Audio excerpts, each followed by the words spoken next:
اور اس کے زیورات کو لوٹ لے گا۔ حضرت عبداللہ بن عمر رضی اللہ تعالیٰ عنہما سے روایت ہے کہ نبی اکرم صلی اللہ علیہ وآلہ وسلم نے فرمایا، اہل حبشہ کو چھوڑے رہو جب تک کہ وہ تمہیں چھوڑے ہوئے ہیں، کیونکہ کعبہ کے خزانے کو سوائے ذو السویقتین حبشی کے کوئی اور نہیں نکالے گا۔ ابو ہریرہ رضی اللہ تعالیٰ عنہ نے کہ نبی کریم صلی اللہ علیہ وآلہ وسلم نے فرمایا کہ کعبہ کو 2 پتلی پنڈلیوں والا ایک حبشی برباد کر دے گا۔ نبی کریم صلی اللہ علیہ وآلہ وسلم نے ارشاد فرمایا، چھوٹی پنڈلیوں والا ایک حبشی خانہ کعبہ کو گرا دے گا، جبکہ بخاری شریف میں یہ بھی زائد ہے، گویا میں اسے دیکھ رہا ہوں کہ وہ کالا اور چوڑی ٹانگوں والا ہے، کعبہ کے پتھر اکھاڑ اکھاڑ کر پھینک رہا ہے۔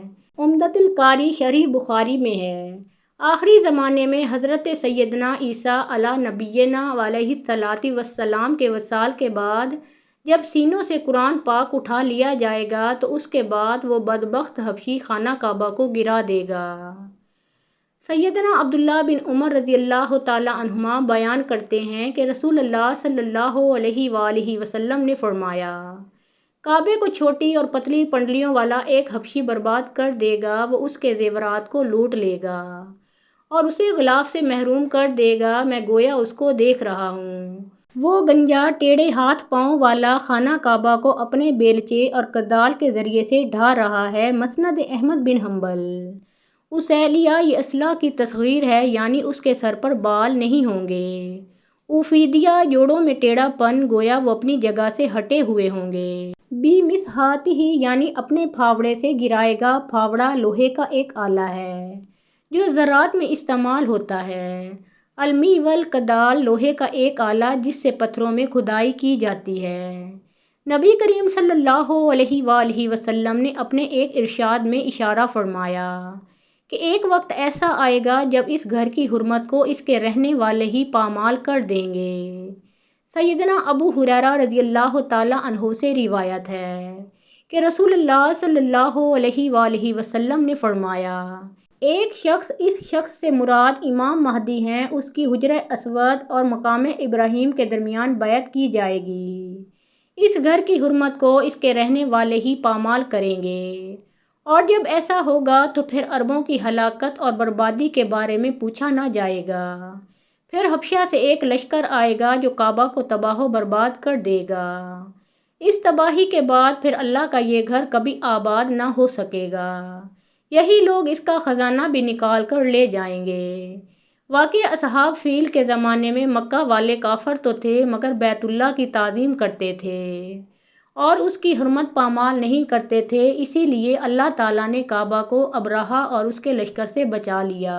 جہاں تک حبشی ذو السویقتین کا معاملہ ہے تو وہ کعبہ کو گرانے میں اس وقت کامیاب ہو سکے گا جب مقامی لوگ بھی کعبہ کی حرمت کو پامال کرنا شروع کر دیں گے اور اس کی حرمت کا پاس نہیں کریں گے۔ جب وہ بیت اللہ کی خدمت اور اہتمام سے پہلو تہی کریں گے تو اللہ تعالیٰ ان کی مدد سے ہاتھ کھینچ لے گا۔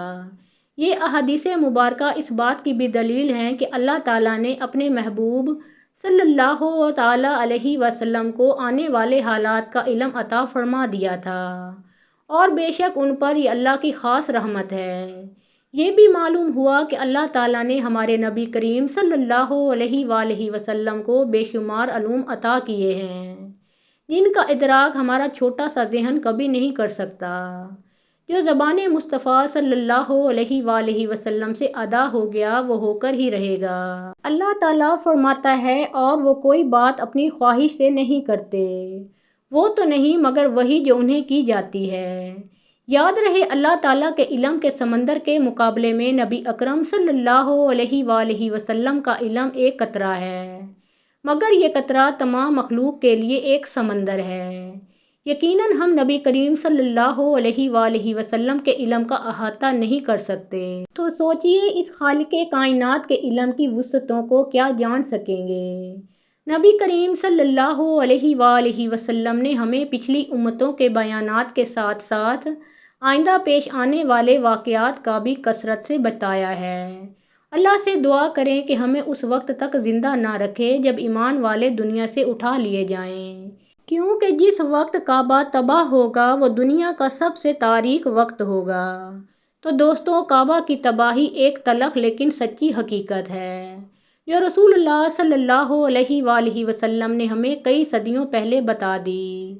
یہ ہمارے لیے وارننگ ہے، ایک تنبیہ ہے کہ ہم اپنے آپ کو، اپنے گھر کو اور اپنی نسلوں کو ایمان، دین اور تقوی پر قائم رکھیں۔ اللہ تعالیٰ ہمیں اس وقت سے پہلے ہی اپنے پاس بلائے اور ایمان پر موت عطا فرمائے، آمین یا رب العالمین۔ محترم ناظرین، پیارے آقا محمد مصطفیٰ صلی اللہ علیہ وآلہ وسلم کا پیارا نام ایک بار کامنٹ سیکشن میں ضرور لکھیے۔